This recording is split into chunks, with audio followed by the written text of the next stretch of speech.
오늘 말씀의 제목이 뭡니까? 소망은 절망을 뚫고 온다입니다. 오늘 본문에는 두 개의 기적이 연이어 소개되고 있습니다. 하나의 기적은 죽어가는 딸을 둔 아버지가 예수님 앞에 도움을 요청하고, 또 다른 일은 12년 동안 몸에서 피가 흐르는 일이 멈추지 않고 지속됐던 한 여인이 고침을 받는 일입니다. 이 두 기적은 대조적이면서도 상호 보완적인 면이 있습니다. 한 사람은 사회 종교적으로 존경받는 지위 높은 회당장이고, 다른 사람은 사회 종교적으로 소외되고 또 부정하다고 판정을 받은 여인입니다. 이 두 사람은 사실 깊은 절망에 빠져 있다는 점에서는 똑같습니다. 앞서 말씀드린 것처럼 한 사람은 어린 딸이 죽어가고 있고요, 또 한 사람은 자기 몸에 있는 병이 낫지를 않는 것입니다. 여러분, 사전에 보면 절망이라고 하는 단어를 이렇게 정의하고 있습니다. 아무런 희망이 없다고 느끼는 상태, 완전히 포기함. 자, 아무런 희망이 없어 라고 느껴진다면 여러분이 지금 절망하고 있는 거예요. 어떤 것도 가능치 않아, 완전 포기하셨다면 여러분이 절망하신 겁니다. 반면에 소망은 간절히 바라는 마음입니다. 이 소망과 비슷한 단어가 희망인데요, 희망과 소망은 비슷하지만 다른 점이 있습니다. 소망의 근거는 하나님인 거예요. 희망은 그 근거가 하나님은 아니에요.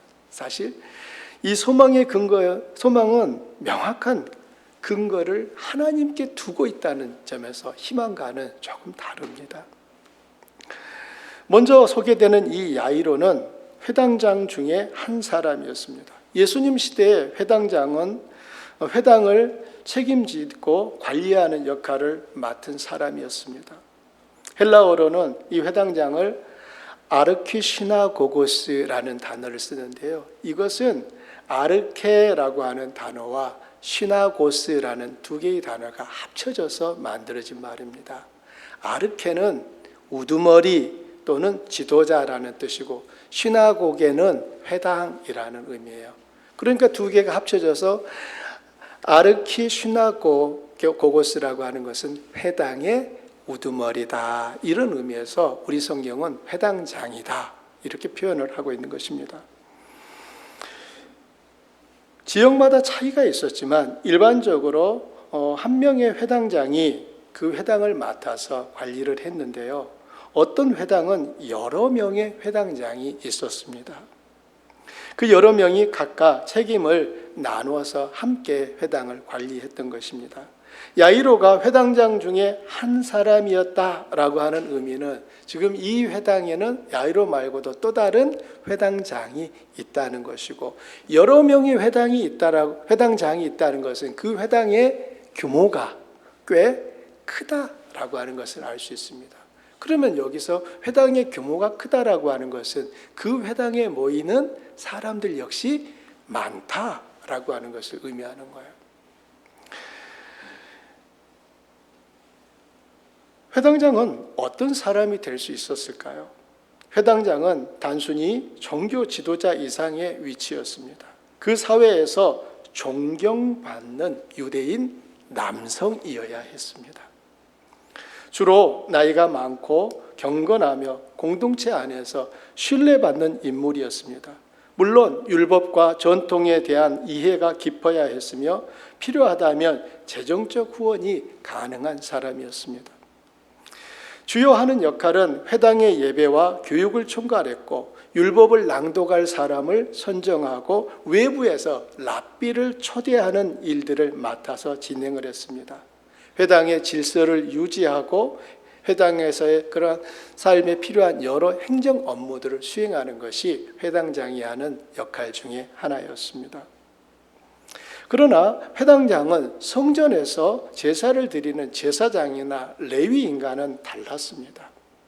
제사장과 레위인은 반드시 레위 지파의 자손이어야만 가능했는데 회당장은 지파와 상관없이 신망이 있는 사람이라면 될 수 있었던 것입니다. 따라서 야이로가 회당장 중에 한 사람이었다라고 하는 이 의미, 이 단어 안에 이 한 사람이었다는 것이 의미하는 것은 그의 나이나 신분이나 또 공동체로부터 얻는 신망이나 경건함이나 재정적 능력들을 암시하고 있는 것입니다. 그런 야이로가 예수님을 찾아왔습니다. 다가와 악수를 청한 것이 아니라 예수님 발 앞에 엎드렸습니다. 예수님과 회당장 야이로의 첫 번째 만남이었는데 그 첫 번째 만남에서 지금 야이로의 태도는 어떠하다고요? 예수님 발 아래 엎드렸어요. 22절 함께 보십시오. 회당장 중에 하나인 야이로라 하는 이가 와서 예수를 보고 발 아래 엎드려. 자, 엎드렸다라고 하는 것은 허리를 굽힌 정도이겠습니까? 아니잖아요. 엎드린다는 것은 예수님의 발 위치까지 낮아진다는 것입니다.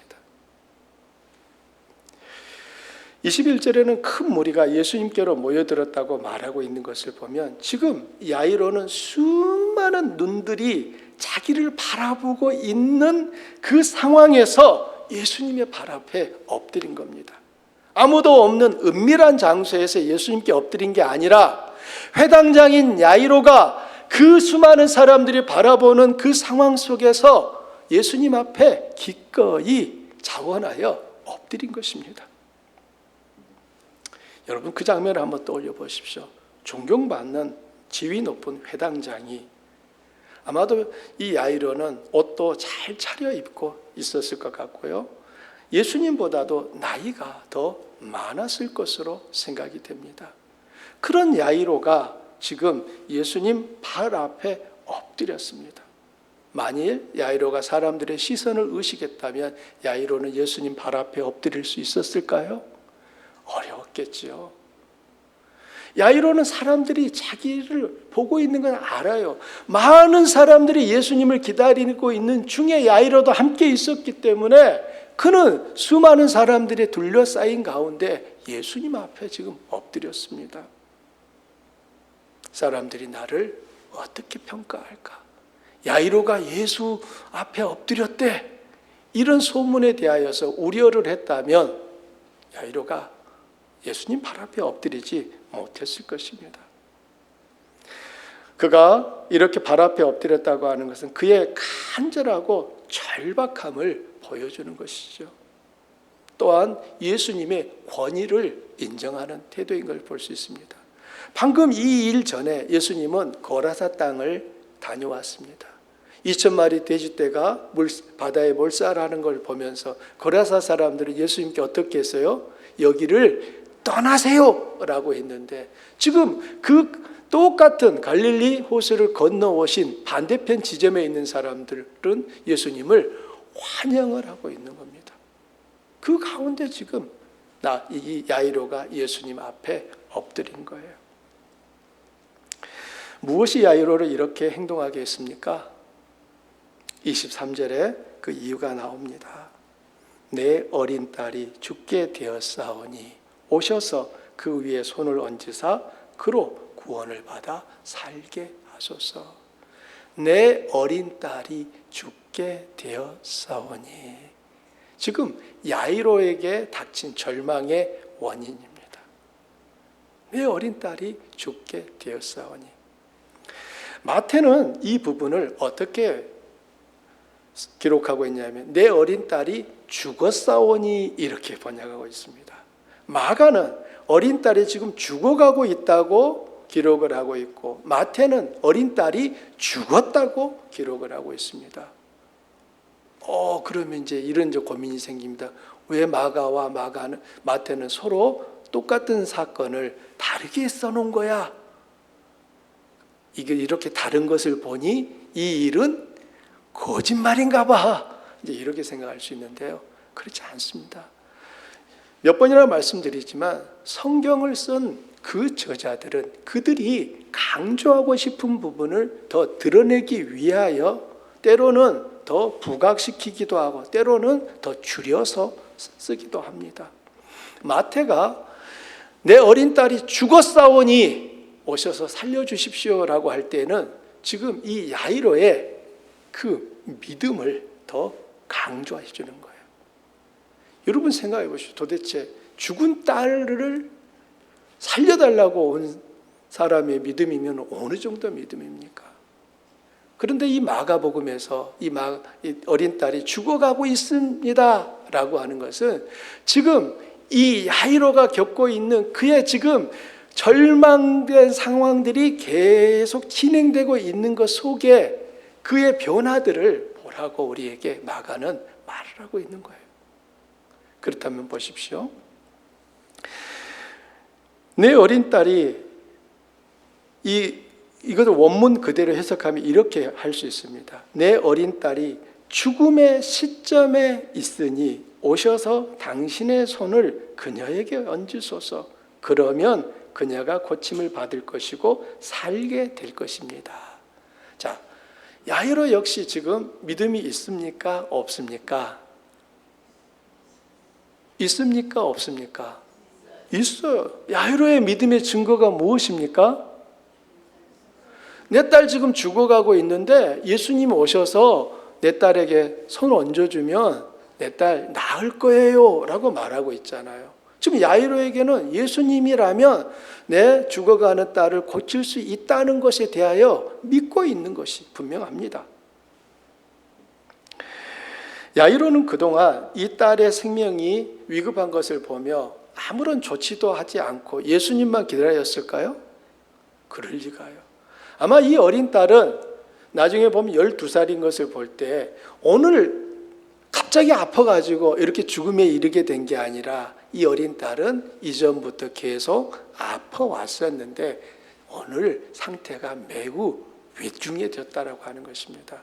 그렇다면 야이로가 가지고 있는 그런 여러 배경들을 생각할 때 야이로는 그의 어린 딸을 살리기 위하여 나름 최선을 다하지 않았겠습니까?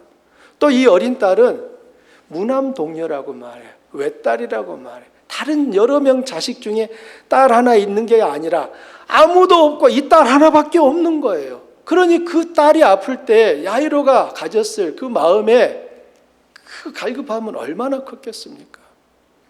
여러 나을 수 있는 방법을 찾았지만 해결되었습니까? 아닌 거예요. 그런 중에 예수님에 대한 소식을 들었고 예수님이 돌아오셨다는 그 말을 듣자마자 호숫가로 달려와 지금 예수님을 맞이한 것입니다. 야이로에게는 두 개의 마음이 있는 것 같습니다. 절망과 소망, 이 두 마음이 다 있어요.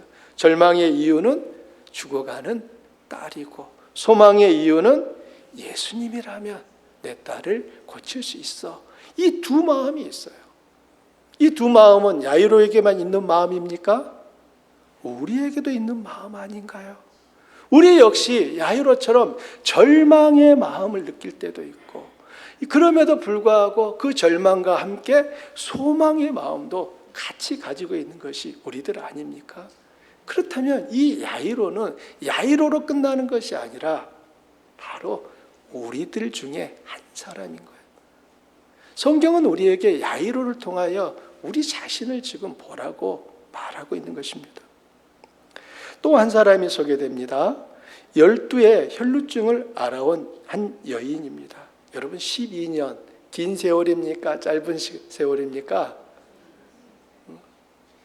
여러분 긴 세월이더라고요. 12년은 그냥 숫자로는 한 번에 10이 딱 쓸 수 있지만 헤아려 보면은 그 12년은 꽤 오랜 시간입니다.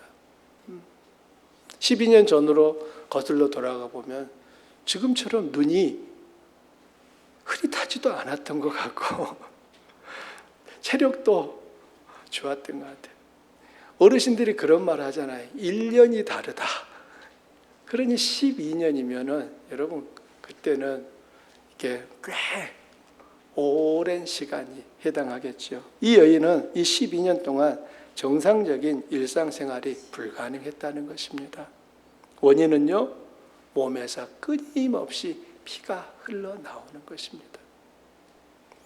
이 여인에게는 육체의 고통뿐만 아니라 몸에서 계속 피가 흘러나왔기 때문에 율법의 기준으로 볼 때 이 여인은 부정한 상태가 계속되고 있는 거예요.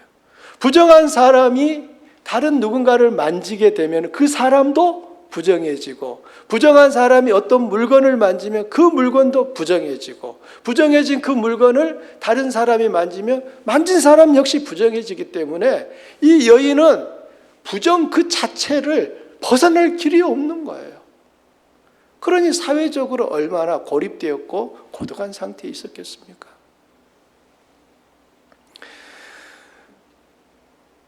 이 여인은 다른 사람과 분리된 삶을 살 수밖에 없었다고요. 가족들도 그와 함께하지 못하는 겁니다. 만일 이 여자가 결혼을 했던 사람이라면 결혼 상태가 계속 유지되었을까요? 물론 성경에서는 이 여인이 결혼한 사람인지 또는 결혼한 후에 이런 질병이 생긴 건지 말하지는 않습니다. 하지만 이 여인이 12년 동안 이 병을 알아왔다라고 하는 걸 생각할 때에 나이가 적잖이 먹었을 것이라는 것이고, 통상 그 시대의 여인들이 13살에서부터 결혼을 시작했다라고 하는 걸 생각하게 되면 이 여인 역시 결혼을 했다면 지금 가정생활을 유지하는데 어려움이 생긴 것이고, 만일 결혼하기 전에 이런 병이 있었다면 결혼을 지금까지 못한 상태로 쭉 지속됐다라고 생각해 볼 수 있겠지요. 어쨌거나 이런 일은 이 여인에게 있어서 엄청난 마음에 극심한 절망을 가져다 줬습니다. 더욱이 이 여인을 정말 힘들게 했던 것은 바로 고칠 수 없다는 것이었습니다. 여러분 26절을 함께 읽어보실까요? 많은 의사에게 많은 괴로움을 받았고 가진 것도 다 허비하였을 때 아무 효험이 없고 도리어 더 중하여졌던 자. 자, 여기 보십시오. 제가 빨간색으로 강조를 해놨는데요. 여기 보면 많은 의사, 많은 괴로움, 가진 것을 다 허비했다. 또 아무 효험이 없다. 도리어 더 중해졌다. 여러분이 이 여인이었다고 생각해 보세요. 이렇게 되면 어떻게 됩니까? 그 마음에 어떤 마음이 있겠어요? 정말 의사를 찾아갈 때마다 기대하지 않았을까요? 나름 주변에서 저 의사를 만나면은 해결할 수 있대. 그때마다 희망을 가지고 갔겠죠. 하지만 의사를 만나고 돌아오는 순간 그 희망은 더 큰 절망으로 영거푸 바뀌는 것입니다. 그 당시에 이 여인이 많은 괴로움을 받았다고 하는 것을 학자들은 어떻게 해석을 하고 있냐면요. 그 시대에는 환자를 고치기 위한 방법 중에 하나가 환자를 깜짝 놀라게 하는 방법이래요. 그러니까 이 여인이 생각지 않은 방법으로 이 여인이 충격을 받게 하는 건데 이게 한 번, 두 번이 아닌 거잖아요. 또 심지어는 노새가 똥을 놓고 나면은 그 똥에 그 소화되지 않고 나온 곡식들이 알맹이가 있지 않겠습니까? 그럼 그것을 주워다가 환자에게 먹게 했다는 거예요. 그게 약효가 있다고 생각을 해서. 여러분 설마 그러는 아닙니다. 저 어린 시절에 이 허리를 어르신들이 다치고 나면은 개똥을 주워오라고 하셔가지고 그 개똥을 다려서 드셨다고요. 여러분 이게 뭐 2000년 전 얘기니까는 뭐 없었던 일인 거지 아닙니다. 제가 지금 말씀드리는 것은 이것은 30년 전 얘기예요. 지금 그것만 있었습니까? 인분을 떠다가 그 물을 드시기도 했잖아요. 설마라고 하는, 여러분 사람 생명은 정말 귀한 것이기 때문에 그렇게까지 해서라도 살려고 하는 것입니다. 그러니 이 여인 역시 많은 괴로움을 당하면서도 또 치료를 받겠다고 했던 것이 12년 동안 지속된 거예요. 그동안에 가지고 있었던 재산도 다 써버렸지. 상태는 더 심각해졌지. 자, 여러분, 야이로와 이 여인 중에 누구의 절망이 더 커 보이세요? 응? 누구 절망이 지금 더 큰 것 같으세요?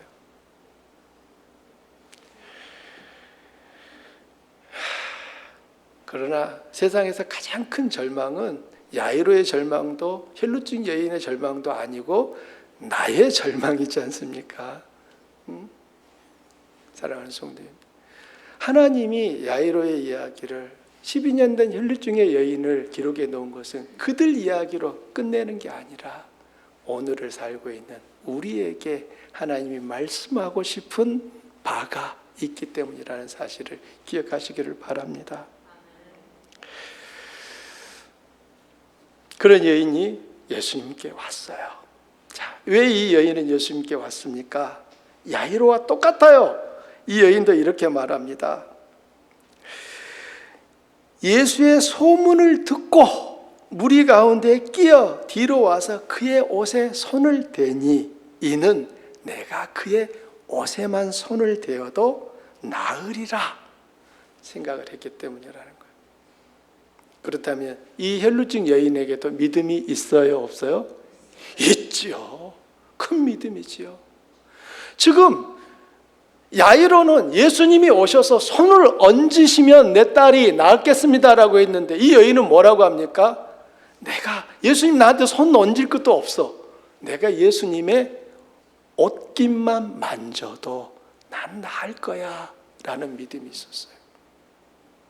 그럼 이제 우리는 이런 질문이 떠오릅니다. 하나님, 그렇게 믿음이 있으면 그 일을 안 일어나게 해주시면 안 됩니까? 늘 우리가 하나님 앞에 불평하는 지점이 여기잖아요. 하나님을 그렇게 믿고 있는데 왜 그거 안 고쳐주십니까? 왜 해결 안 해주십니까? 이런 마음이 있는데요. 정답은 모른다예요. 왜 하나님이 그렇게 하시는지 우리는 다 알지 못합니다. 하지만 알게 될 때가 있습니다. 언제? 그 일이 다 지나가고 그 일이 지나가면서 무슨 일이 내게 일어났는지를 보면서 우리는 그제서야 하나님이 이것을 계획하고 계셨구나 하는 사실을 알게 되는 지점이 있다는 사실입니다. 여인은 아무도 모르게 예수님께 접근을 했고 예수님의 옷깃을 만졌습니다. 즉시 놀라운 일이 일어났습니다. 29절에 보면 이에 그의 혈루 근원이 곧 마름에 병이 나은 줄을 몸에 깨달으니라. 할렐루야. 여인의 병이 나았습니까? 예, 나았습니다.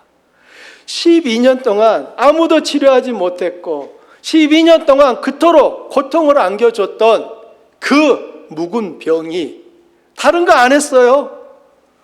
예수님이 옷깃 만졌는데 나아버렸어요. 그럼 여러분 이렇게 생각할 수 있죠. 야, 그 예수님이 그때 입었던 그 옷 지금 나에게 주면 이거 모든 병 다 나을 수 있는 거 아니냐? 이런 생각하실 수 있겠죠. 값으로 환산하면 얼마 정도 할까요? 살려고 하는 사람이 있을까요? 많겠죠. 그러나 여기서 분명히 우리가 기억해야 될 것은 이 여인이 낳은 것은 예수님의 옷을 만졌기 때문에 낳은 게 아니에요. 예수님은 이 여인이 낳을 수 있었던 이유를 믿음이라고 말을 하고 있습니다. 자, 34절을 보세요. 예수께서 이르시되 딸아 내 믿음이 너를 구원하였으니 이렇게 말씀하셔요. 옷깃을 만진 것은 이 여인의 보이지 않는 믿음이 보이는 형태로 나타난 결과인 것이지 옷깃 자체에 능력이 있었던 게 아니라는 거예요. 이 여인의 회복됨은 바로 그 여인 안에 있었던 예수님에 대한 믿음이었던 것입니다. 그렇기 때문에 지금 이 시대에 예수님이 그때 입었던 옷입니다 라고 해서 이 옷을 사간들 아무리 만지고 그 옷 위에 주무신다 할지라도 믿음이 없으면 병이 나을 일이 없는 거예요. 그렇다면 마가는 왜 이 이야기들을 복음서에 기록하고 있습니까? 복음서를 읽는 사람, 듣는 사람에게 무엇을 기대하는 것입니까? 믿음이 일한다는 거예요. 누구나 절망의 자리는 있다는 것입니다. 야이로에게도 혈루증 여인에게도 우리에게도 누구나 절망의 자리는 절망의 순간은 있고 또 오고 온다는 사실입니다. 그때 그 절망을 이길 수 있는 힘이 무엇이냐는 거예요. 그게 믿음이고 그 믿음이 있는 사람은 절망이 소망으로 바뀌어지는 역사가 일어난다는 것입니다. 그래서 항상 소망은 절망을 뚫고 오는 거예요. 소망이 소망되는 시점은 절망이 있을 때인 것입니다.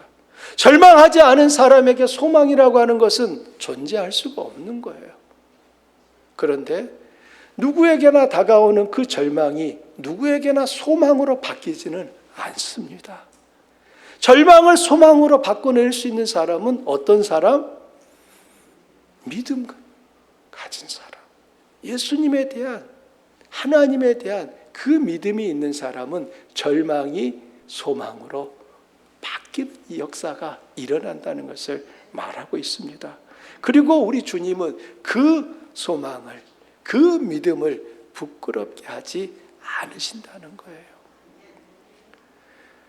예수님이 혈루증 여인을 고쳐주는 동안 야이로의 집에서 사람들이 왔습니다. 그리고 이렇게 말합니다. 35절에 있는 말인데요. 아직 예수께서 말씀하실 때 회당장의 집에서 사람들이 와서 회당장에게 이르되, 지금 이 말은 예수님이 누구하고 말씀하셨다는 거예요? 혈루증 여인과 함께 말하고 있을 때 회당장 집에서 사람들이 몰려왔어요. 전한 내용이 무엇입니까? 당신의 딸이 죽었나이다. 어찌하여 선생을 더 괴롭게 합니까? 이렇게 말해요. 지금 집에서 온 사람들은 어린 딸이 죽었다는 소식을 가지고 왔습니다.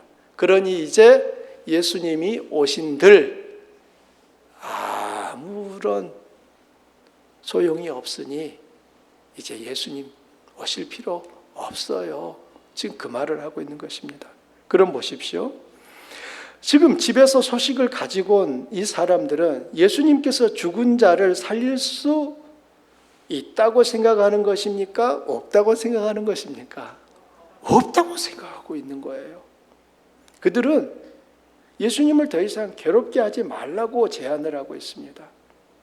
이 순간 야이로의 믿음은 흔들렸을까요? 안 흔들렸을까요? 자, 야이로는 믿음이 있었어요. 어떤 믿음? 예수님이 내 딸에게 손을 얹어주시면 나을 거야 라고 했는데 집에서 온 소식은 딸 죽었습니다. 자, 이 말을 들은 야이로의 그 믿음이 흔들립니까? 안 흔들립니까? 흔들렸던 것 같아요. 왜냐하면 예수님이 야이로에게 이렇게 말하거든요. 예수께서 그 하는 말을 곁에서 들으시고 회당장에게 이르시되 두려워하지 말고 믿기만 하라. 집에서 들려온 소식, 야이로가 가장 두려워했던 소식 아닙니까? 근데 그 소식이 야이로에게 전해진 거예요. 순간 야이로가 두려움에 확 사로잡히니까 그 야이로가 두려움에 질식하지 않도록 예수님께서 붙잡아 주시는 거예요. 뭐라고요? 믿음을 가지라는 거예요. 믿음을 가지라는 거예요. 우리는 지난번에도 폭풍이는 그 바다를 지날 때 제자들이 왜 그토록 두려워했습니까? 폭풍 때문이었습니까? 믿음이 작았기 때문이었습니다. 똑같은 거예요. 결국 두려움을 이기는 것은 믿음인 거예요. 야이로 역시 동일한 지금 그 제자들이 겪었던 그 문제 앞에 서 있는 것이고, 우리 역시 두려움을 느끼는 순간은 그 문제가, 그 사건이 크기 때문이 아니라 믿음이 작기 때문인 거예요. 주님께서 그 일을 능히 해결하실 수 있다라고 하는 믿음이 있다면 우리에게 닥친 그 상황, 환경, 그 문제는 아무리 커도 크기와 상관이 없습니다. 폭풍이 는 바다에서 제자들이 소요를 일으킬 만큼 두려워할 때 예수님은 어떻게 계셨어요? 주무시고 계셨다니까요. 예수님 안에는 뭐가 충만한 거예요? 예수님 당신이 능히 이 문제를 해결할 수 있는 그 능력이 있음을 스스로 알고 계시기 때문에 그 풍랑이 아무리 요동쳐도 예수님은 단잠을 주무실 수 있었던 것입니다. 내 삶 속에서 죽어가는 딸과 12년 동안 그치지 않는 혈류증 같은 문제가 무엇입니까? 즉 나를 절망케 하는 그 문제가 무엇이냐는 거예요. 여러분에게 없습니까? 없으면 할렐루야죠. 정말 없으면은 감사한금 내세요. 정말 감사한금 드리셔야 돼. 그러나 설령 있습니까? 그래도 감사한금 드려야 돼. 무슨 말을 하고 싶은 거냐면, 우리 삶에 있어서 야이로나 혈루증 여인의 그 문제는 우리 모두에게 있는 문제라는 것입니다. 그리고 전능하신 하나님이 그걸 몰라서 우리를 그 상황 속에 놔두시는 게 아니라는 거예요.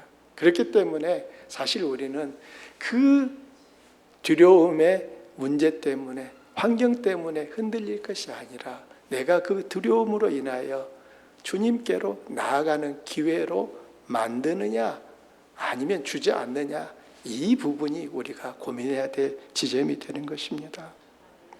야이로와 여인은 어떻게 그들의 절망을 소망으로, 그리고 치유와 회복과 생명으로 바꿀 수 있었습니까? 그들이 찾았던 이가 누구예요? 주님이었단 말이에요. 야이로도 예수님 앞에 왔고 혈루증 여인도 예수님 앞에 왔습니다. 그들의 문제가 해결되는 그 가장 정답, 열쇠는 바로 주님이셨습니다. 그럼 이들은 어떻게 주님에게 올 생각을 했을까요? 주님에 대해 들었으니까요. 주님에 대해 들었기 때문에 그 들은 그 정보가 그들로 하여금 주님께 나아가도록 이끌 수 있었던 것입니다. 주님에 대해 듣지 않으면 나올 수 없어요. 따라서 복음을 전하는 자들의 발이 아름답도다라고 말씀하시는 이유가 여기에 있는 것입니다. 우리가 이 자리에 있다라고 하는 것은 내 인생 가운데 누군가가 나에게 복음을 전해준 사람이 있었고 내가 들었기 때문에 여기에 있는 거 아니겠습니까? 그렇다면 또 다른 사람들 역시 그들이 주님 앞에 나오려면 듣는 과정이 반드시 필요한 것입니다. 그리고 듣는 그 기회를 얻을 수 있도록 복음을 전하는 그 입술과 발이 귀하고 아름다운 것이지요. 여러분, 절망이 사실은 포장된 선물이었다는 것을 우리는 야이로와 혈루증 여인에게서 볼 수 있습니다. 29절과 42절입니다. 여러분 함께 읽어보십시오. 이에 그의 혈루 근원이 곧 마름에 병이 나은 줄을 몸에 깨달으니라. 42절도요. 소녀가 곧 일어나서 걸으니 나이가 12살이라. 사람들이 곧 크게 놀라거늘. 포장되어 속이 안 보일 때는 절망 그 자체였습니다. 하지만 절망의 포장지를 벗겨내자 그 속에 치유와 회복과 생명과 기쁨과 감사가 들어있는 종합 선물 세트였습니다. 그 이후 야이로와 그의 딸, 그의 가족, 그 집에 살고 있는 하인들과 이웃들은 어떻게 되었을까요? 지금 야이로의 딸이 죽을 뻔했습니까? 죽었습니까? 죽었어요. 예수님이 도착했을 때 다 울고불고 난리가 났어요. 죽은 게 맞아요. 그런데 그 딸이 살아났습니다. 여러분, 야이로의 집, 그 주변 사람들 삶의 변화가 있었을까요? 없었을까요? 가장 먼저 야이로의 아내에게, 죽었다가 살아난 그 딸에게 있지 않았겠습니까? 그리고 그들 주변에서 이 모든 상황을 보고 알고 있었던 이웃들의 삶에도 예수님께 나아가야겠다는 그 문이 열리지 않았을까요? 만일 그들에게 깊은 절망의 순간이 없었더라면 예수님의 발 앞에 엎드리고 예수님의 옷에 손을 댈 생각을 했었을까요?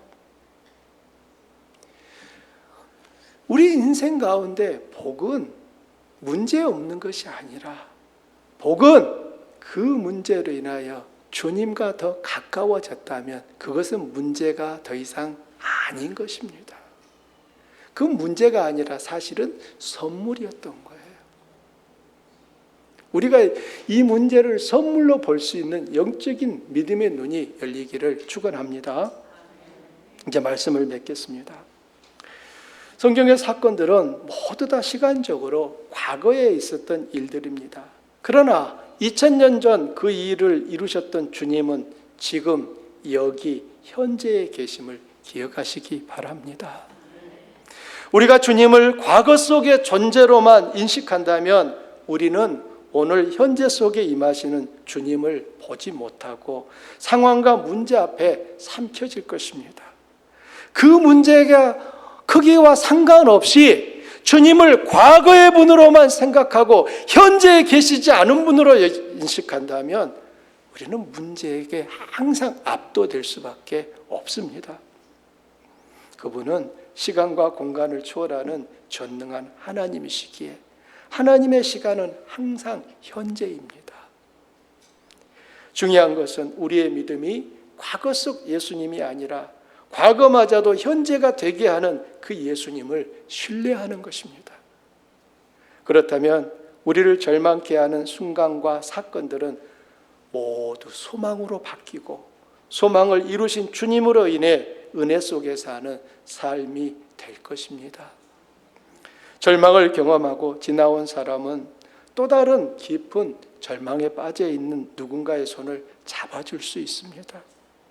그래서 하나님은 우리에게도 절망을 겪게 하시고 그 절망을 소망으로 바꾸시는 하나님을 보게 하십니다. 소망되는 것은 절망이 있기 때문이고 항상 소망은 절망을 이긴다는 것을 기억하시기 바랍니다. 우리에게는 예수님이 함께 하십니다. 예수님은 절망마저도 소망으로 바꾸시고 절망 중에도 기쁨의 노래를 부르게 하시는 분입니다. 이 주님이 여러분의 아버지시고 여러분을 아들, 딸이라고 불러주시는 전능한 하나님이십니다. 우리 말씀을 생각하며 함께 기도하겠습니다.